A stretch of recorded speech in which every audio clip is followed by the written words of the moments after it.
Hello friends, welcome back to my channel tarot miracle. कैसे हैं आप सब लोग। तो ये रीडिंग है जेमिनाइज के लिए for the month of May 2023। तो आइए शुरू करते हैं। पहला कार्ड पहले 10 दिन का। ओहो जेमिनाइज, थोड़ा सा बच के रहिए आप, क्योंकि कुछ चीटिंग के मुझे आसार नजर आ रहे हैं। कुछ फ्रॉड होगा, हो सकता है कोई चीटिंग हो सकता है आपका कोई ब्राइट आइडिया कोई उड़ा के ले जाए आपसे, आप किसी से डिस्कस करें और वो इंसान आपका आइडिया ले जाए, या ऑफिस में कोई आपसे चीट करे, या लव लाइफ में आपके साथ कोई फ्रॉड करे। तो कुछ ऐसा कार्ड मैं देख रही हूँ फर्स्ट 10 डेज के लिए। जेमिनाइज बी वेयर, थोड़ा सा बच के चलिएगा।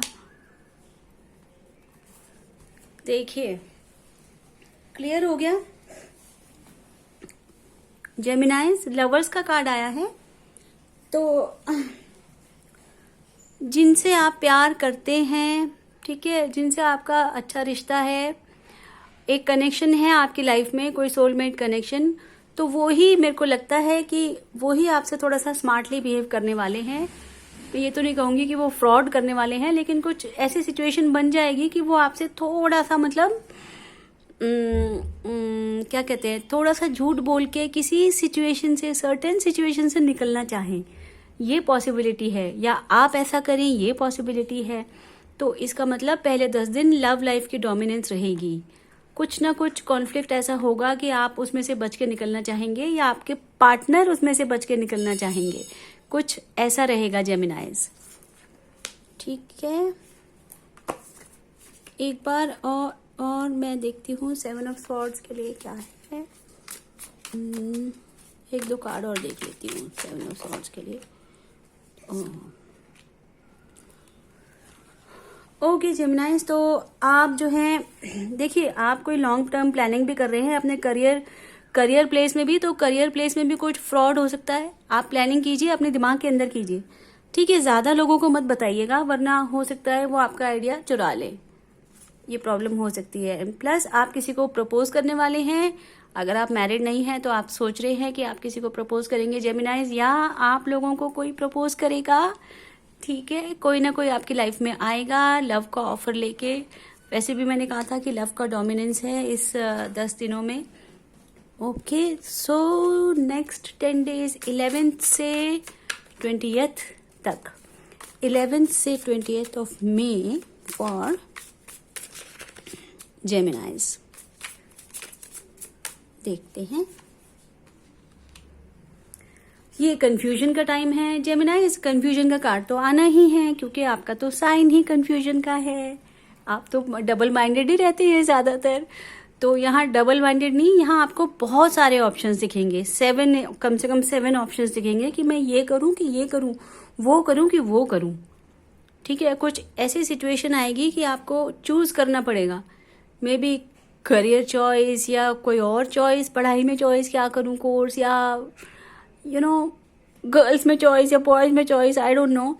लेकिन आपको मतलब रिस्क है चूज करने में, क्योंकि आपको ये नहीं पता कि अगर ये चूज किया जाए तो होगा क्या, है ना। तो इसलिए आप बहुत कंफ्यूजन में रहेंगे, और इस चक्कर में आप कोई भी चॉइस नहीं लेंगे।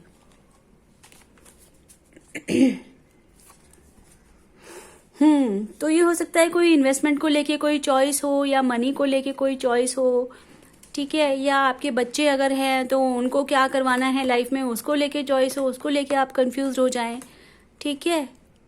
या कोई नई अपॉर्चुनिटी आने वाली है मनी की, और वो कई सारी आने वाली होंगी, तो उसमें आप कंफ्यूज हो जाएं और कोई भी अपॉर्चुनिटी ना ले पाए। तो ऐसा मत कीजिएगा जेमिनाइज। कोई अच्छी अपॉर्चुनिटी देख के उसे आप ग्रैब जरूर कीजिएगा, जब तो फायदा भी है, isn't it? इसको 7 ऑफ कप्स को मैं एक बार क्लैरिफाई कर रही हूँ कि कंफ्यूजन है, तो भैया क्यों। Oh my God. तो आप कोई बिजनेस अगर नया शुरू करना चाहते हैं, आपके मन में आ रहा है कि मैं कुछ नया स्टार्ट करूं, और आपको इतना मतलब नॉलेज नहीं होगा उसका, अभी आपने स्टार्ट ही किया होगा, तो उसको लेके कंफ्यूज होंगे कि स्टार्ट करूं कि ना करूं, स्टार्ट करूं कि ना करूं, ये रिस्क लूं कि ना लूं। ये भी एक पॉसिबिलिटी बनती है।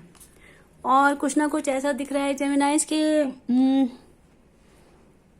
कुछ ऐसा होगा लाइफ में जो आपकी अनएक्सपेक्टेड हो सकता है ना।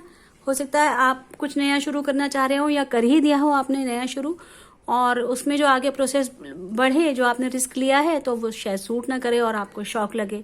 हो सकता है फाइनेंशियल शॉक लगे, इमोशनल शॉक लगे, झटका लगे किसी तरीके का, है ना, वो सूट ना करे आपको, शायद ऐसा कुछ हो सकता है मिड में, ये पॉसिबिलिटी है।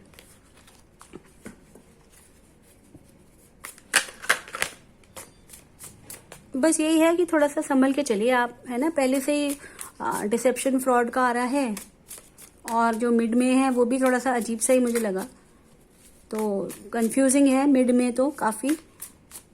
ओके, अब हम आ रहे हैं एंड ऑफ मई की तरफ, मतलब 21 से लेके 31 मई तक। तो देख लेते हैं कि जेमिनाइज के लिए 21 से लेके 31 मई। काम का बोझ रहेगा जेमिनाइज, ठीक है, ऑफिस फ्रंट पे, करियर फ्रंट पे, घर के फ्रंट पे काम बहुत रहेगा, और आपको वो काम निपटाना भी है, और जिद ये है कि हम अकेले ही करेंगे, है ना, तो ये जिद छोड़ दीजिए और हेल्प ले लीजिए, क्योंकि फिर आपकी कोई तबीयत खराब हो जाए इस चक्कर में, फिर आप हेल्प ले तो उसका फायदा क्या, है ना, पहले ही से ही हेल्प ले लीजिए। अगर घर में है तो बच्चों और स्पाउस की हेल्प लीजिए, ऑफिस में है तो और जो आपके सर पे काम मार के चले जाते हैं उनकी हेल्प लीजिए, है ना, उनसे बोल दीजिए कि आप अपना काम खुद कर लें, मेरे पास ऑलरेडी बहुत काम है। इस तरीके का कुछ आप स्ट्रैटेजी अपना सकते हैं, है ना, और हर एक का काम मत उठाइए अपने सर पे। तो और घर में भी ऐसे ही कीजिए कि अगर आप बलि के बकरे हैं तो थोड़ा सा काम आप डेलीगेट कीजिए, ठीक है। जैसे कि इस पिक में देख रहे हैं इसके पास कितना बोझ है, लेकिन उसने किसी पर रख दिया है वो बोझ, है ना, थोड़ा खुद उठा लिया है, थोड़ा किसी पर रख दिया है, तो फिर मंजिल की तरफ बढ़ना आसान है। क्योंकि काम ना खत्म तो होने ही वाला है, लेकिन ऐसा ना हो कि खत्म होने से पहले गिर जाएं एग्जॉस्ट होके, तो वो भी तो ठीक बात नहीं है।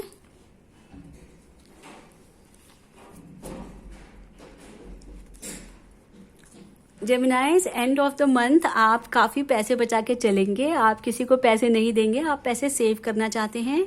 शायद आप you are looking for investment, maybe you want to buy a home, या कुछ बड़ी मतलब परचेज करना चाहते हैं, या होम या व्हीकल, या बच्चे की एजुकेशन के लिए बचाना चाहते हैं, तो थोड़ा प्रूडेंट रहेंगे आप उस वक्त, मतलब खर्चा नहीं करना चाहेंगे इतना पैसा, उस वक्त बचा के चलेंगे। थोड़ा सा आप सिक्रेटिव रहेंगे, हर एक को हर एक बात नहीं बताएंगे, तो थोड़ा सा संभल के चलेंगे। मे बी ये जो पहले हुआ है ना मंथ में, शुरुआत में जो पहले आपके साथ हुआ था, शायद मतलब होगा, उस वजह से आप थोड़े से संभल के चलेंगे, है ना। वो कहते हैं ना, एक कहावत है ना कि दूध का जला तो छाछ भी फूंक फूंक कर पीता है, तो ये वो वाली हालत है। तो आप संभल के चलेंगे, आप कहेंगे नहीं रहने दो, मैं कुछ ना ही बोलूं तो अच्छा है, क्योंकि मेरे बोलने से हो जाती है गड़बड़, तो उस तरीके का एटीट्यूड आप लेके चलेंगे जेमिनाइज। अब हम क्या करते हैं, एक पूरे मंथ का देख लेते हैं, एक कार्ड सिंगल, कि पूरा मंथ ओवरऑल कैसा जाएगा आपका। ओहो जेमिनाइज, ओवरऑल मंथ आपका किसी न किसी वेटिंग में जाएगा, कि आपने कोई इन्वेस्टमेंट करी हुई है, या कोई काम कर छोड़ा है, या आप किसी चीज़ का वेट कर रहे हैं, रिजल्ट की वेट कर रहे हैं किसी चीज़ की। मे बी आपने फाइनेंशियल कुछ इन्वेस्टमेंट करी है, उसका रिटर्न्स नहीं आ रहे, आप चाहते हैं आ जाए लेकिन नहीं आ रहे, तो वो नहीं आएंगे अभी, आपको वेट करनी पड़ेगी, आपको पेशेंस दिखाना पड़ेगा मई के मंथ में, ठीक है। आप जो भी आपका प्रोजेक्ट है आप उस पर लगे तो रहिए, लेकिन रिजल्ट इतनी जल्दी एक्सपेक्ट मत कीजिए, मई के मंथ में तो नहीं। फिर ये कार्ड आ गया जेमिनाइज, आपके कार्ड्स रिपीट होते हैं, पता है पिछले प्रीडिंग में भी ऐसे ही हुआ था, ये टावर आ गया फिर से। तो कुछ ना कुछ ऐसा शॉकिंग, मतलब जैसे कहते हैं ना कि वो अगर कारपेट खींच ले पैर के नीचे से एकदम से, तो आदमी कैसे गिर जाएगा धड़ाम से, वही वैसा ही झटका लगने वाला है किसी बात का। या तो कोई सीक्रेट रिवील हो जाएगा आपको जो पता नहीं था, वो छोटा सीक्रेट भी होता है, बड़ा भी सीक्रेट भी हो सकता है, मतलब कुछ भी सीक्रेट वो हो सकता है। तो ऐसा कोई सस्पेंस खुल जाएगा जिसका आपको शॉक लगेगा, हो सकता है वो बात इतनी बड़ी ना हो लेकिन शॉक बड़ा हो, तो वो पॉसिबिलिटी एक है। मे बी फाइनेंशियल कुछ पता चले, तो उस वजह से आपको बार बार ये टावर क्यों आ रहा है, ये एक बार देख लेते हैं। उस वजह से आपको हो सकता है ऐसा फील हो, टावर का देख लेते हैं एक बार, तो 2 बार आ चुका है ना, इसको क्लैरिफाई कर लेते हैं। ओके,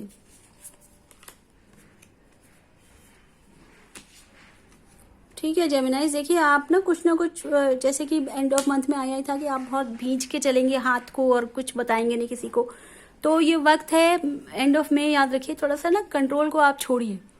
अगर आपने कुछ चीज़ को पकड़ के रखा है, कंट्रोल करते हैं या उस वक्त कर रहे होंगे, तो ध्यान दीजिएगा इस रीडिंग पे कि कंट्रोल छोड़ दीजिएगा, जो हो रहा है उसे होने दीजिए, क्योंकि आपके हाथ में कुछ बचा नहीं, मतलब उस वक्त की मैं बात कर रही हूँ। और आप अपने सिर्फ काम पे ध्यान दीजिएगा, आप लोगों से मिलजुल के काम कीजिएगा, पैसे कमाने की सोचिए, पैसा कहाँ से आ सकता है, मिलजुल के काम करेंगे तो पैसा आएगा। और कोऑपरेशन में काम कीजिए, कोऑर्डिनेशन में काम कीजिए, और मिलजुल के काम करेंगे सभी लोगों के साथ जो कि आपसे बेहतर हैं और आपसे कमतर हैं, दोनों तरह के लोगों के साथ काम करेंगे, आपके लिए बहुत अच्छा रहेगा, आपके लिए बहुत अच्छा एक्सपीरियंस रहेगा, प्लस मनी गेन होगा। तो इस तरीके का कुछ आया है। अब क्या करते हैं, एक ना एंजल गाइडेंस तो हम देखेंगे ही मई के मंथ के लिए, जेमिनाइज, डियर जेमिनाइज के लिए angel guidance for Geminis for the month of May. Okay, it's up to you Geminis, ये सब अब आप पे डिपेंड करता है कि आप इस मई मंथ में जो आपको सिचुएशंस क्रिएट हो रही हैं कि आप उससे कैसे डील करेंगे। ठीक है, अगर कोई एक्शन लेना है तो लीजिए, अगर किसी से एडवाइस लेनी है तो लीजिए, प्रोकास्टिनेट मत कीजिए। ठीक है, कोई बहुत स्मार्टनेस दिखाए तो उसको भी आप स्मार्टली डील कीजिए। ये सब आप पे डिपेंड करता है कि आपको अब कैसे डील करना है सिचुएशन से। ठीक है, ऐसा कोई खास सपोर्ट नहीं है, वो आप पे डिपेंड करता है सब कुछ इस मंथ में। सो जेमिनाइज, ये थी आपकी रीडिंग। अगर आपको रेजोनेट की हो तो लाइक कीजिएगा, कमेंट कीजिएगा, शेयर कीजिएगा, सब्सक्राइब ज़रूर कीजिएगा, और God bless you and all the best जेमिनाइज।